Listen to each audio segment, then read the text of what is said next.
Modern history के आज इस टॉपिक पे हम एमसीक्यू करेंगे। वो टॉपिक है development of press in modern India. अब हम इस टॉपिक पे एमसीक्यू करते हैं।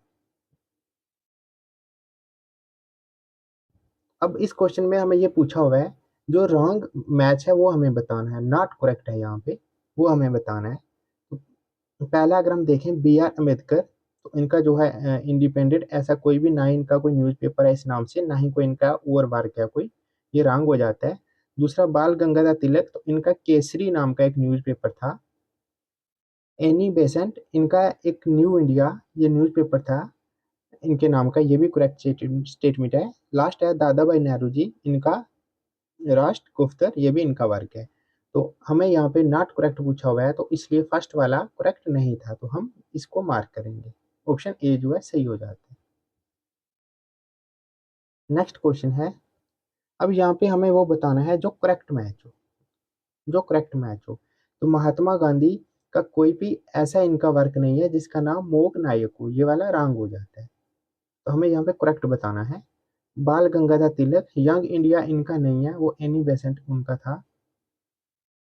एनी बेसेंट महात्मा गांधी जी इनका था यंग इंडिया न्यूज़पेपर एक आता था।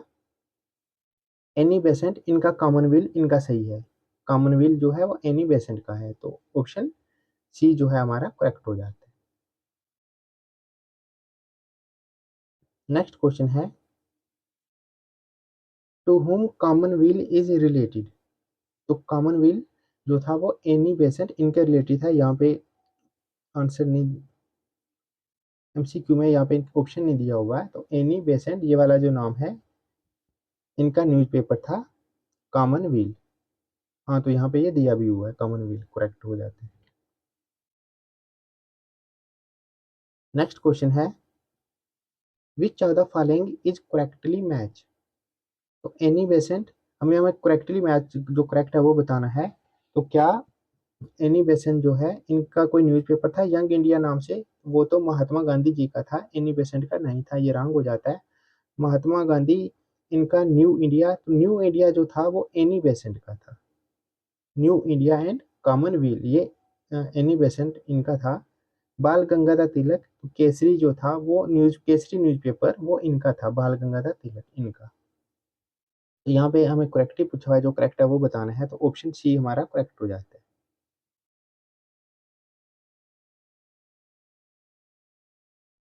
नेक्स्ट क्वेश्चन है, which are the following newspaper advocated revolution period of Indian freedom struggle. तो हमें बताना है कि ऐसा कौन सा न्यूज़पेपर था जो एडवोकेट करता था रेवोल्यूशन को, revolution period of Indian freedom struggle. तो रिवॉल्यूशन के रिलेटेड कौन सा ऐसा न्यूज़पेपर था। संध्या ये भी था, युगंतर ये भी था, और काल, ये तीनों थे। तो ऑप्शन हमारे पास डी आ जाएगा, 1 2 3 वाला, और ये तीनों न्यूज़पेपर थे।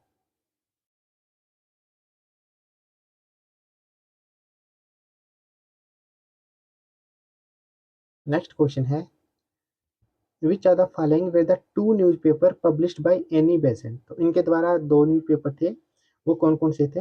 एक तो कॉमनवेल्थ वन वाला था, और दूसरा था न्यू इंडिया। कॉमनवेल्थ और न्यू इंडिया, तो ऑप्शन ए हो जाएगा हमारे पास। नेक्स्ट क्वेश्चन है, who among the following repealed the vernacular press act of 1878। देखो, ये जो वर्नाकुलर प्रेस एक्ट था 1878, तब जो गवर्नर जनरल थे वो थे लॉर्ड लेटन। ऑप्शन बी वाले, ये गवर्नर जनरल थे, इन्होंने ये प्रेस एक्ट जो है पास किया था। इसमें ये था कि जो लोकल लैंग्वेज में न्यूज़पेपर थे उनको, उन पे बैन लगाया था, उन पे सेंसरशिप लगाई थी कि उनमें जो भी पब्लिश होता है वो पहले चेक किया जाएगा, गवर्नमेंट के द्वारा रिव्यू किया जाएगा, उसके बाद ही उसे पब्लिश किया जाएगा। तो ये एक्ट इनके द्वारा लगाया गया था, लेकिन इसको रिपील किसने किया था, अबालिश किसने किया था। उसके बाद आए थे रॉड लिप्पन। रॉड लिप्पन, ये मैंने सेकंड वाला इसलिए बताया कि अगर पूछ लेते कि ये किसके द्वारा लागू किया गया था, तब गवर्नर जनरल कौन थे, तो जब इसको पास किया गया तब गवर्नर जनरल थे रॉड लिटन, और जब इसको अबालिश किया गया तब जो गवर्नर जनरल थे वो थे रॉड लिप्पन। तो यहाँ पे अबालिश का पूछा हुआ है, तो ऑप्शन ए सही होगा हमारा, ऑप्शन ए। नेक्स्ट है, which among the following introduce the vernacular press act. तो अभी बात हो रही थी लास्ट क्वेश्चन में कि किसने इंट्रोड्यूस किया था, तो लॉर्ड लिटन, इन्होंने किया था, option A. Under whose governor generalship was the vernacular act repealed, ये अभी हम डिस्कस कर चुके हैं ऑलरेडी, वो लॉर्ड लिटन थे। Who among the following had primarily implemented the press censorship, तो सबसे पहले अगर प्रेमली की हम बात करें कि सबसे पहले जो इम्प्लीमेंट किया था प्रेस सेंसरशिप, सेंसरशिप का मतलब ये होता है कि कोई भी चीज़ पब्लिश करने से पहले गवर्नमेंट उसको ऑफिशियल कोई नॉमिनेट करती है कि वो रिव्यू करता है, या गवर्नमेंट का कोई ऑफिशियल होता है या कोई कमेटी हो जाती है, उसके पास जाता है, कंटेंट जो भी होता है उसको रिव्यू करते हैं, तो फिर अगर अप्रूव मिलता है तो भी वो अप्रूव होगा, अदरवाइज उसे पब्लिश नहीं किया जाएगा। तो सबसे पहले इसको जो लाने वाले थे, इम्प्लीमेंट करने वाले थे, वो थे वेल्सले। ऑप्शन ए जो है सही आंसर है इसका। नेक्स्ट क्वेश्चन है, who is America who in America started to issue newspaper free India, तो ये फ्री इंडिया जो न्यूज़पेपर था अमेरिका में, ये किसने स्टार्ट किया था इसको, ऑप्शन डी तारकनाथ दास, ये एक स्टूडेंट थे नॉर्थ अमेरिका में, तो इन्होंने ये न्यूज़पेपर स्टार्ट किया था जिसका नाम था फ्री इंडिया। नेक्स्ट क्वेश्चन है, who was the first Indian to go to jail in performance of his duty as a journalist, ऐसे कौन से पहले जर्नलिस्ट थे जो जेल में गए थे अपनी ड्यूटी परफॉर्म करने की वजह से, तो वो बाल गंगाधर तिलक थे।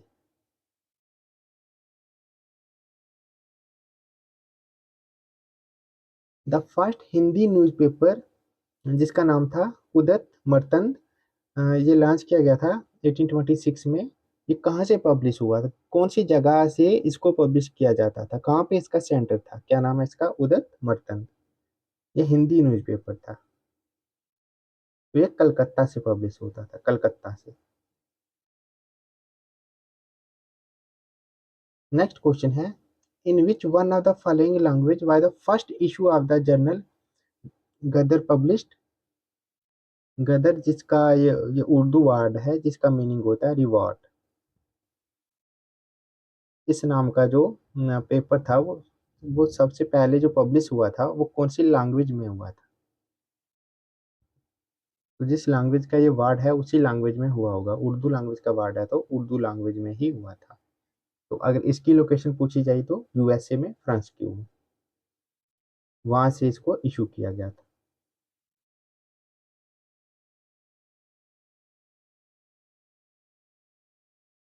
From where the Indian mirror newspaper was published in 1880, तो 1880 में न्यूज़पेपर पब्लिश होता है कौन सा, इंडियन मिरर, तो ये कहाँ से पब्लिश होता है, कौन सी लोकेशन से, देखो ये पब्लिश किया जाता है कलकत्ता से, कलकत्ता। नेक्स्ट क्वेश्चन है, हु फाउंडेड द अमृत बाजार पत्रिका, ये न्यूज़पेपर जो था ये किसके द्वारा इसको पब्लिश किया, इसका फाउंडर कौन था, सबसे पहले किसके द्वारा इशू किया गया था ये, या फाउंड किया गया था, तो ऑप्शन डी जो है सीसर कुमार घोष, इनके द्वारा, ऑप्शन डी।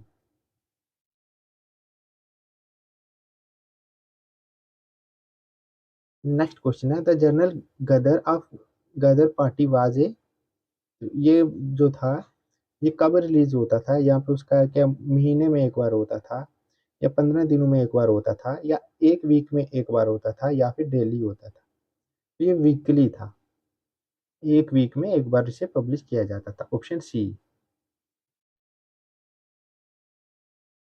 नेक्स्ट क्वेश्चन है, which one of the popular magazines of the revolutionary period criticised the Congress for various reasons, इनमें से कौन कौन सी जो पॉपुलर मैगजीन है ये क्या करती थी, ये रिवोल्यूशनरी से रिलेटेड थी और ये क्रिटिसाइज करती थी कांग्रेस की ही कुछ पॉलिसीज को, कांग्रेस के ही कुछ रीजन को ये क्या करते थे, क्रिटिसाइज करते थे,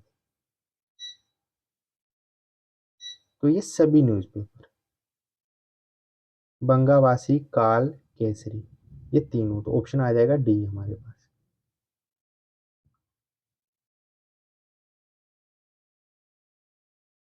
Which newspaper was started by Lokmanya Bal Gangadhar Tilak to serve the cause of India's freedom struggle? तो इनके द्वारा कौन सा न्यूज़पेपर पब्लिश किया गया था? वो है केसरी। किसके द्वारा? बाल गंगाधर तिलक, इनके द्वारा।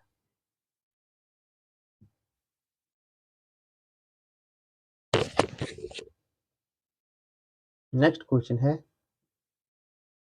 which of the following papers was essentially the mouthpiece of the policies of liberals? यहाँ लिबरल्स के रिलेटेड पूछा गया है कि कौन सा ऐसा न्यूज़पेपर था जो माउथ पीस था किसका? पॉलिसीज ऑफ लिबरल का, मतलब लिबरल की जो पॉलिसी होती थी उनको ज्यादा प्रमोट किया जाता था। ऐसा कौन सा न्यूज़पेपर था वो? उसका नाम था लीडर।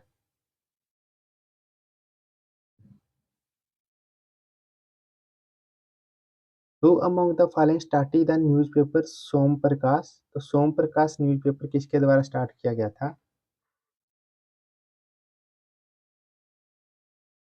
ईश्वर चंद्रा विद्यासागर, इनके द्वारा।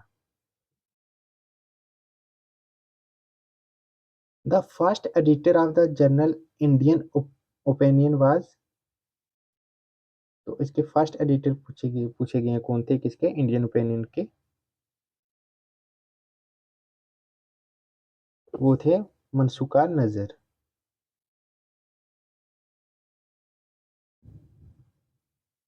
नेक्स्ट क्वेश्चन है, which journal was not associated with revolutionary activities? तो अब पूछा गया है जो रिवोल्यूशनरी एक्टिविटीज के साथ जिसका लिंक नहीं था, वो कौन सा था? अगर आपको इतना भी पता है कि इनमें से कौन सा न्यूज़पेपर या कौन सा जर्नल जो था वो किसके द्वारा पब्लिश किया जाता था, तो भी आप आंसर तक पहुंच सकते हो। देखो ये वाला जो है ना यंग इंडिया, ये महात्मा गांधी जी उनके इनके द्वारा पब्लिश किया जाता था, ठीक है। तो ये तो नॉन वायलेंस प्रिंसिपल पे काम करते थे, नॉन वायलेंस पे। इनका जो बेसिक प्रिंसिपल होता था वो यही था कि नॉन वायलेंस। तो अब नॉन वायलेंस है तो रिवोल्यूशनरी एक्टिविटीज के साथ लिंक तो नहीं होगा, तो ऑप्शन डी जो है ये सही आंसर हो जाता है। कभी कभी अगर हमें डायरेक्ट आंसर नहीं भी पता होते तो अगर हम थोड़ा सोचेंगे, एनालाइज करेंगे तो भी हम आंसर तक पहुंच जाते हैं, इसलिए मैंने आपको थोड़ा ये एनालाइज करके बोला। नेक्स्ट क्वेश्चन है, the young India was started as a weekly by? जो यंग इंडिया था, अब इसको कौन सी पार्टी के द्वारा हफ्ते में एक बार इसको जो है इशू किया जाता था? तो वो होम रूल पार्टी थी, ऑप्शन ए। नेक्स्ट क्वेश्चन है, the first newspaper published by the Indians in the English language was? देखो इंडियन के द्वारा पब्लिश किया गया था और इंग्लिश लैंग्वेज में था, वो पहला न्यूज़पेपर था, फर्स्ट न्यूज़पेपर, इसलिए ये क्वेश्चन इंपॉर्टेंट बन जाता है।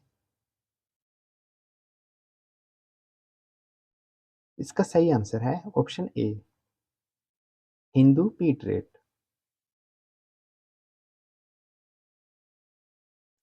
नेक्स्ट क्वेश्चन है,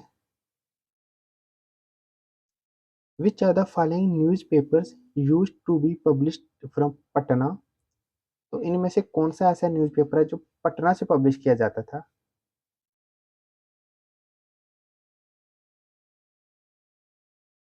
वो था इंडियन नेशन, ये वाला न्यूज़पेपर।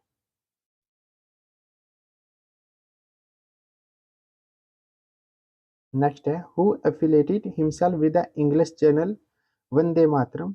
वंदे मातरम ये इंग्लिश जर्नल था, तो इसके साथ कौन लिंक था इनमें से? यहाँ पे सिर्फ दो ही ऑप्शन दिए हैं, सी ओ डी नहीं है, लेकिन इन दोनों में से ही है एक, अब गैस करो, थोड़ा इजी हो गया आपके लिए।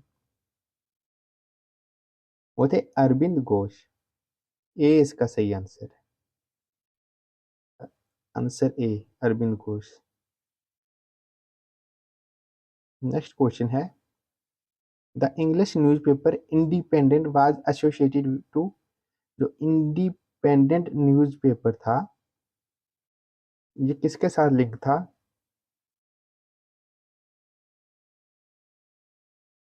Option D, Motilal Nehru.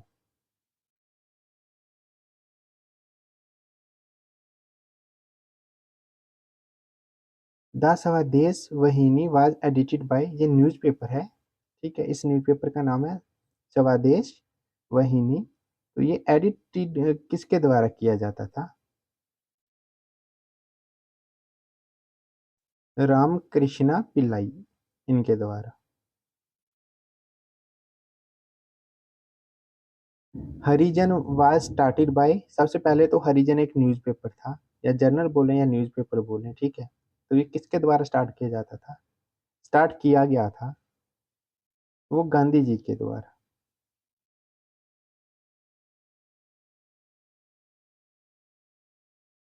The Marathi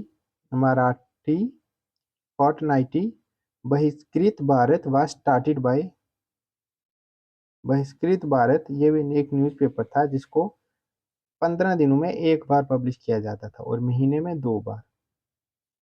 इसको स्टार्ट करने वाले कौन थे? वो थे बी आर अम्बेडकर।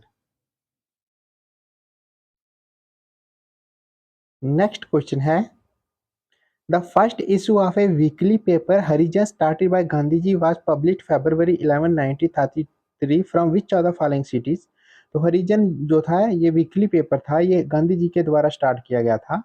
कब किया गया था? 1933 में। तो इसको कौन सी सिटी से पब्लिश किया जाता था? इसका ये पूना सिटी से, तो जिसका अब क्या नाम है, पुणे जिसे कहते हैं। नेक्स्ट क्वेश्चन है, वाज रिलेटेड टू बहिष्कृत भारत। तो हमने अभी 1 या 2 क्वेश्चन छोड़ के हमने पीछे देखा था कि बहिष्कृत भारत जो है ये किसके द्वारा स्टार्ट किया गया था। तो इसका आंसर आपको बताना है कमेंट में, क्योंकि हम ऑलरेडी डिस्कस कर चुके हैं। इससे पता चलेगा कि आप कितने एक्टिव होके वीडियो को देख रहे हो।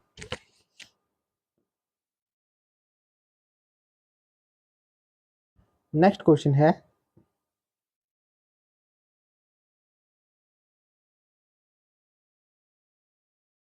Given below are the names of freedom fighters and the newspaper started by them, among this which combination is incorrect. तो हमें यहाँ पे बताना है इनकरेक्ट कौन सा है, ठीक है। ये जो है फ्रीडम फाइटर के नाम दिए हुए हैं ये वाले, उसके आगे न्यूज़पेपर्स के नाम दिए हुए हैं, हमें बताना है कि इनकरेक्ट कौन सा है। जो करेक्ट है वो नहीं बताना है, इनकरेक्ट। तो मौलाना आज़ाद के द्वारा अल हिलाल न्यूज़पेपर जो है ये इनके द्वारा पब्लिश किया जाता था, तो पहला करेक्ट है। लोकमान्य तिलक का न्यूज़पेपर था केसरी, ये वाला करेक्ट है। जवाहरलाल नेहरू इनके द्वारा इंग्लिश में जो न्यूज़पेपर पब्लिश किया जाता था इंग्लिश में, वो था नेशनल हेरल्ड, ये वाला। महात्मा गांधी जी के द्वारा ऐसा कोई भी न्यूज़पेपर नहीं पब्लिश किया जाता था जिसका नाम द पाइनर होता, ऐसा कोई भी नहीं था। तो ये वाला डी जो है वो इनकरेक्ट है, तो हमें डी को ही मार्क करना है। नेक्स्ट क्वेश्चन है, which Urdu newspaper was started by Lajpat Rai from Lahore in 1920। देखो उर्दू न्यूज़पेपर था और किसके द्वारा लॉन्च किया गया था? राजपत लाई राय इनके द्वारा, और कहाँ से? लाहौर से। वो था वंदे मातरम। अब एग्जाम में ये भी पूछ सकते हैं कि जो वंदे मातरम न्यूज़पेपर था ये कौन सी सिटी से लॉन्च किया गया था? तो ये लाहौर से।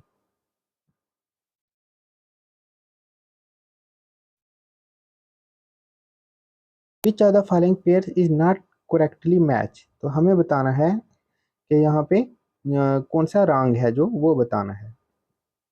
पहला है नवजीवन, तो नवजीवन पब्लिश किया जाता था महात्मा गांधी के द्वारा, पहली स्टेटमेंट करेक्ट है। तो हमें नॉट करेक्ट बताना है।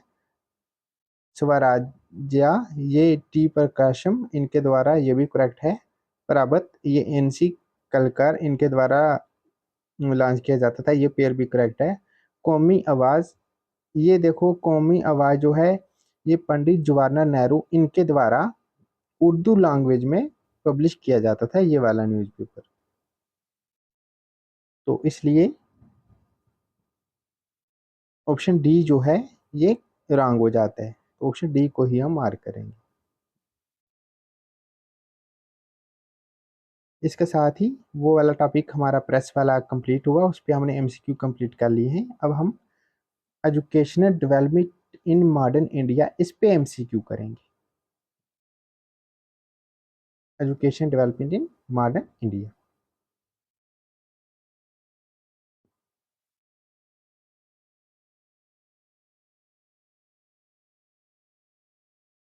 The asiatic society of Bengal was founded by, तो ये एशियाटिक सोसाइटी ऑफ बंगाल ये किसके द्वारा फाउंड की गई थी?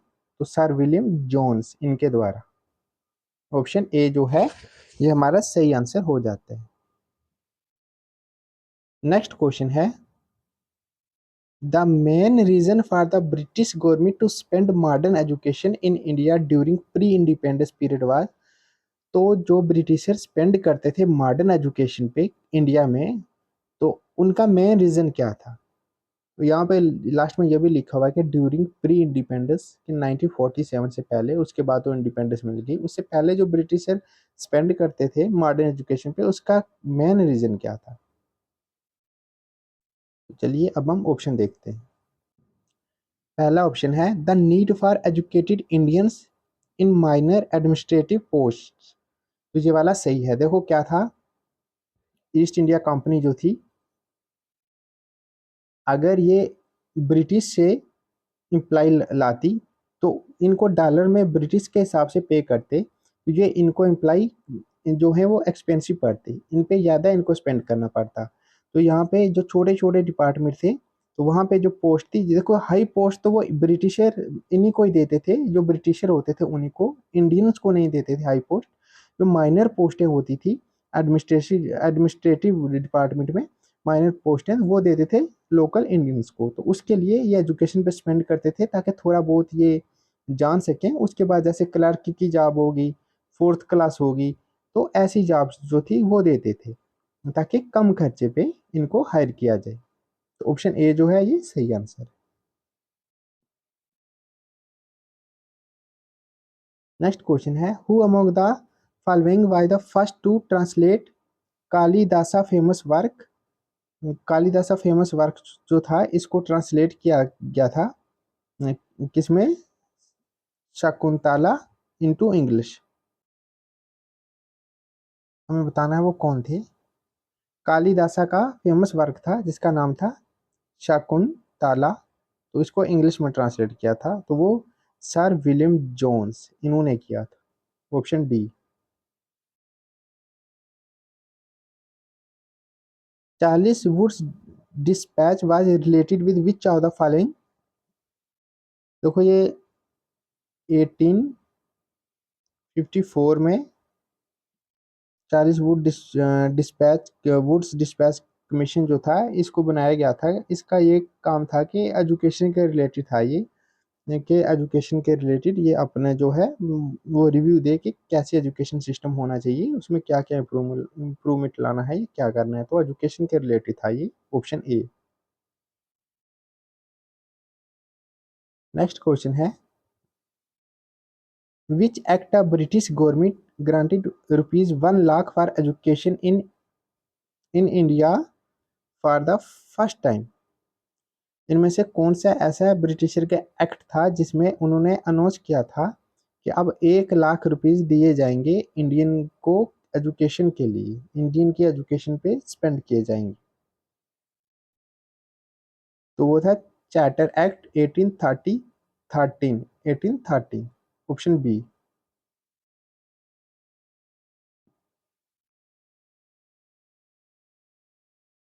When was the national council of education established.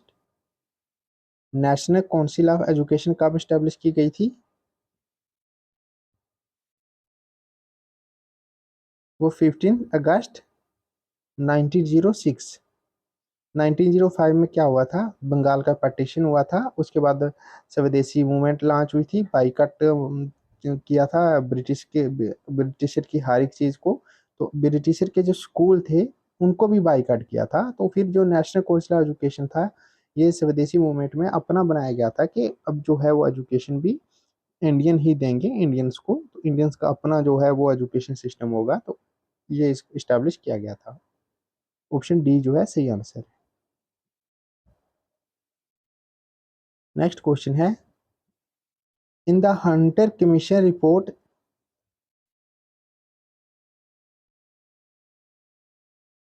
Special emphasis was laid on the development of, तो जो हंटर कमीशन था इसने सबसे ज़्यादा जो स्पेशल अपना एम्फेसिस किया था, ये किस पे दिया था इसने अपना सबसे ज़्यादा ध्यान? इसका जो मेन फोकस था वो था प्राइमरी एजुकेशन, हंटर कमीशन का primary education.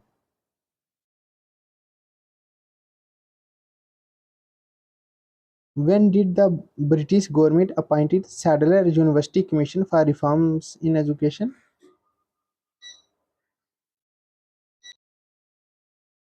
Sadler university commission को अपॉइंट किया गया था 1917 में।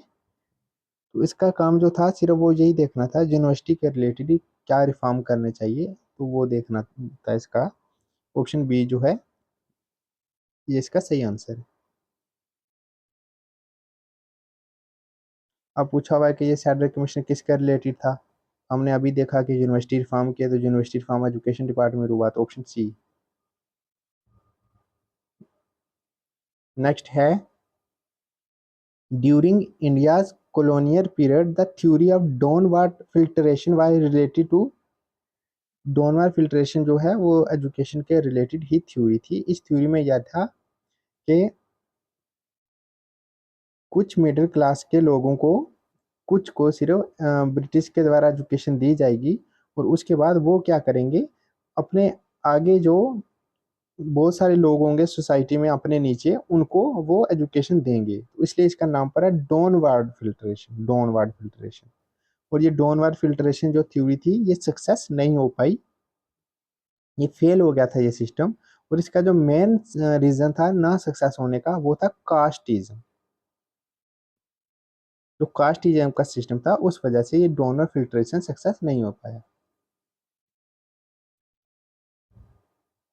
Lord Macaulay was related to, तो लॉर्ड मकाले जो थे ये किसके रिलेटेड थे? देखो ये इंग्लिश एजुकेशन का सिस्टम इन्होंने ही सेट किया था। जब 1835 में मकाले मिनट की बात आती है, तो इन्होंने कहा था कि हम चाहते हैं कि जो इंग्लिश हो, कि हम चाहते हैं कि जो इंडिया में इंग्लिश को लाया जाए, और जो इंडियन हो वो ब्लड ब्लड और कलर से तो इंडियन हो, लेकिन उनका जो टेस्ट हो, उनका जो इंटेलेक्चुअल लेवल हो, उनकी जो ओपिनियन हो, वो जो है ब्रिटिशर की होनी चाहिए, जैसे ब्रिटिशर का होता है वैसे। तो इन्होंने लाया था, तो डाउनवर्ड फिल्ट्रेशन भी इसी थ्योरी में आता है सबसे पहले। तो ये इसके रिलेटेड है एजुकेशन की। The foundation of modern education system in India was led by, modern education का फाउंडेशन जो था वो कहाँ से हुआ, कि किस सिस्टम से? तो वो मकाले मिनट 1835 इसी से होता है, ऑप्शन बी। उसके बाद ये कुछ डेटें भी इंपॉर्टेंट हो जाती हैं, जैसे चार्टर एक्ट 1830 में 1 लाख रुपीज सेंड किए गए थे इंडिया की एजुकेशन पे, वो पहली बार, इसलिए ये इंपॉर्टेंट हो जाता है, फर्स्ट टाइम था वो। मकाले मिनट यहाँ से क्या होता है, मॉडर्न एजुकेशन सिस्टम जो है यहाँ से फाउंडेशन होती है मॉडर्न मॉडर्न एजुकेशन सिस्टम की, ये इंपॉर्टेंट इसलिए डेट हो जाती है 1835। हंटर कमीशन जो है, हंटर कमीशन जो है इसने सबसे ज़्यादा फोकस किस पे किया था? हायर एजुकेशन पे, हायर एजुकेशन पे, वुमेन की एजुकेशन पे, टीचर की ट्रेनिंग पे। तो ऐसी जो भी चीज़ें हम प्रेजेंट में देखते हैं एजुकेशन के रिलेटेड, ऑलमोस्ट उन सभी चीज़ों को इसने कवर किया था, इसलिए ये इंपॉर्टेंट हो जाता है। उसके बाद वुड डिस्पैच जो कमीशन है 1854 का, ये भी एजुकेशन के रिलेटेड है। तो पहले तीन ये डेटें याद रखना, वुड डिस्पैच एजुकेशन के रिलेटेड है, इसकी डेट भी याद रखना 1854, और हंटर कमीशन की 1882। तो सबसे पहले अगर डॉनवाल थ्योरी वाला आ जाए तो पहले वो होता है, उसके बाद वो एजुकेशन के रिलेटेड ये वाला है, तो उसके बाद एजुकेशन के रिलेटेड ये वाला।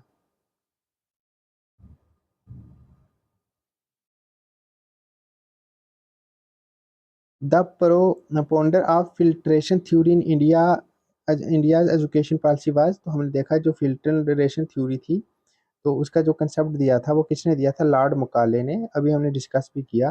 तो ऑप्शन बी जो है सही आंसर है। The first three universities in India, Calcutta, Madras and Bombay, Calcutta, Madras and Bombay were established in which year, तो ये 1857 में एस्टेब्लिश की गई थी, ये पहली तीन यूनिवर्सिटीज, ये भी इंपॉर्टेंट हो जाता है।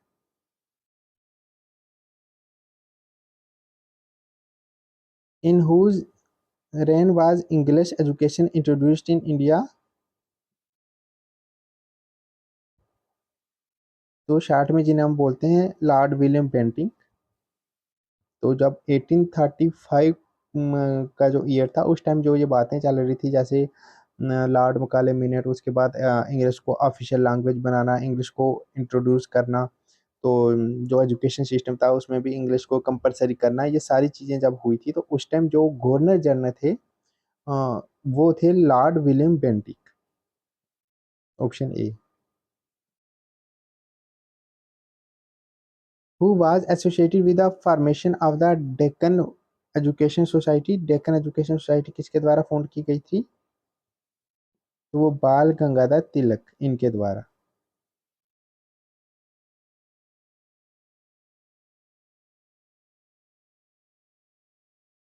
The establishment of the first women university in Mumbai was the result of the effort of, तो पहली वुमेन यूनिवर्सिटी, अच्छा ये क्वेश्चन भी यहाँ पे बन सकता है कि पहली वुमेन यूनिवर्सिटी जो है वो कहाँ पे ओपन हुई थी, तो वो मुंबई में हुई थी।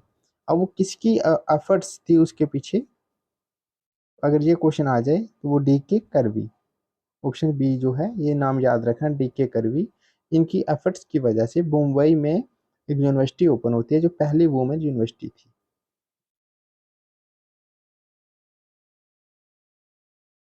In collaboration with David Hare and Alexander Duff, who of the following establish Hindu College at Calcutta, तो हिंदू कॉलेज जो कलकत्ता में एस्टैब्लिश किया गया था वो राजा राम मोहन राय इनके द्वारा किया गया था।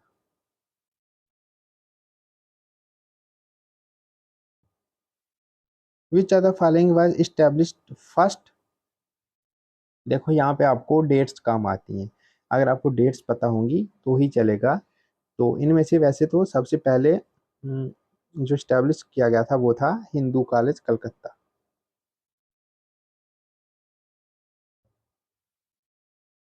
Who was the following laid the foundation stone of Banaras Hindu university, तो बनारस हिंदू यूनिवर्सिटी का फाउंडेशन स्टोन जो है वो किसके द्वारा रखा गया था,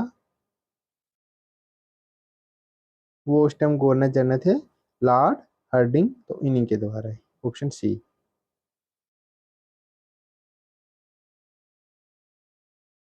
who one of the following had vigorously advocated for religious education in the Indian university, तो रिलीजियस एजुकेशन पे जिसने सबसे ज़्यादा जोर दिया था कि हो रिलीजियस एजुकेशन होनी चाहिए इंडियन यूनिवर्सिटी में, तो वो थे Madan Mohan Malviya.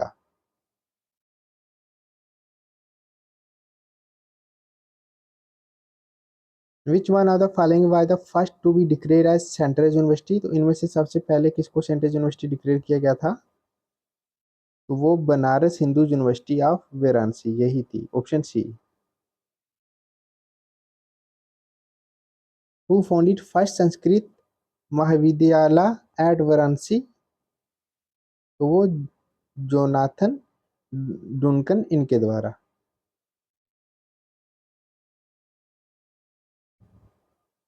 Where was the first madrasa set up by British in India, पहला मदरसा था जो ब्रिटिश के द्वारा सेटअप किया गया था, तो वो मद्रास में ही, ट्रिक से भी याद रखना मदरसा से Madras. Who among the following was offered membership of the royal Asiatic society of Paris, तो इनमें से किसको ऑफर की गई थी, मधुसूदन दत्ता इनको।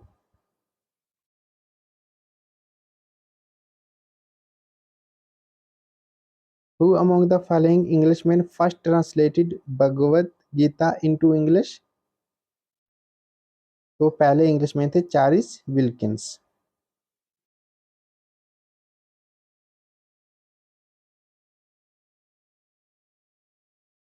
अब नेक्स्ट वीडियो में हम करेंगे political institution established before Congress. Congress आई थी 1885 में, तो उससे पहले जो भी पॉलिटिकल इंस्टीट्यूशन थे उन पे एमसीक्यू हम डिटेल में करेंगे आने वाली वीडियो में।